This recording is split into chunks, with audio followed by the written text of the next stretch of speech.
Trump expects Iran to seek deal to avoid U.S. strikes. Danish veterans plan silent march over Trump remarks. U.S. Justice Department releases documents, images, videos from Epstein files. U.S. approves major arms deals to Israel-Saudi. IMF projects Bangladesh's GDP to rebound to 4.7% in fiscal 2026. U.S. President Donald Trump says he believes Iran will ultimately seek negotiations rather than face possible American military action, despite Tehran insisting its missile program is not up for discussion. Speaking at the White House on Thursday, Trump said Iran does want to make a deal, adding that he has set a deadline for talks, though he declined to say when. The president confirmed that a large U.S. naval force is moving toward the region, saying Washington hopes diplomacy will prevail, but warning that other options remain if it does not. Trump pointed to Iran's recent decision to halt executions of detained protesters as a sign Tehran may be open to negotiations, following a crackdown that rights groups say killed more than 6,000 people. Regional allies have expressed concern that any U.S. strike on Iran could trigger widespread instability and economic disruption. A senior Gulf official said regional governments hope the situation will end through diplomacy and restraint. Meanwhile, Iran's top security official, Ali Larijani, met Russian President Vladimir Putin in Moscow. Russia has offered to mediate between Washington and Tehran, though no details of the talks were released. More than 1,000 Danish war veterans are expected to take part in a silent march in Copenhagen on Saturday, protesting comments by U.S. President Donald Trump that downplayed the role of non-U.S. NATO troops in Afghanistan. The march is being organized by Denmark's Veterans Association, which says Trump's remarks were deeply insulting to those who served and died alongside American forces. Trump sparked outrage across Europe earlier this month when he claimed European NATO troops had stayed away from the front lines during the 20-year Afghanistan war.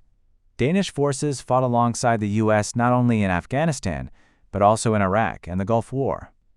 Earlier this week, 44 Danish flags bearing the names of soldiers killed in Afghanistan were placed outside the U.S. Embassy in Copenhagen.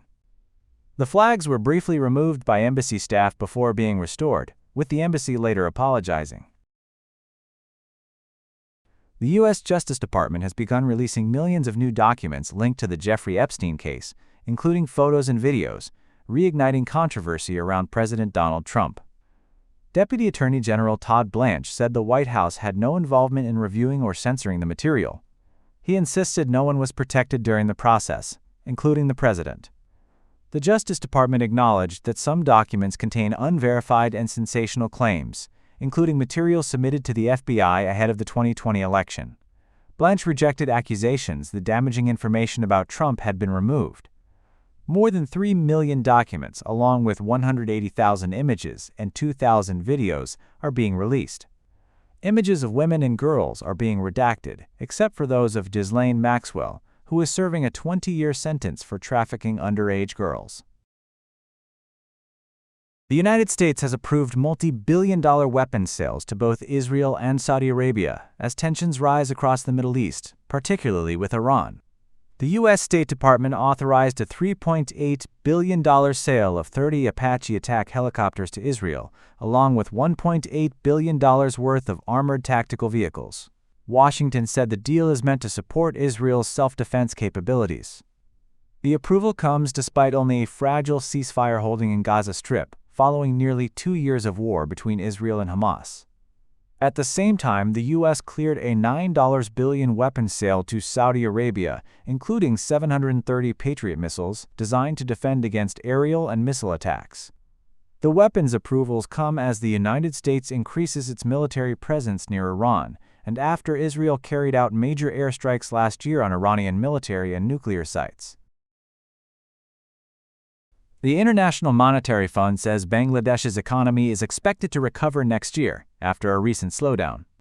In a statement on Friday, the IMF projected that Bangladesh's GDP growth will rise to 4.7% in the 2026 fiscal year, driven by reforms to boost tax collection and strengthen the financial sector.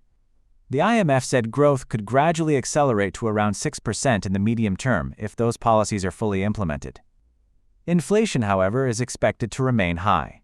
The IMF forecasts inflation at 8.9% in FY26, before easing to around 6% in FY27.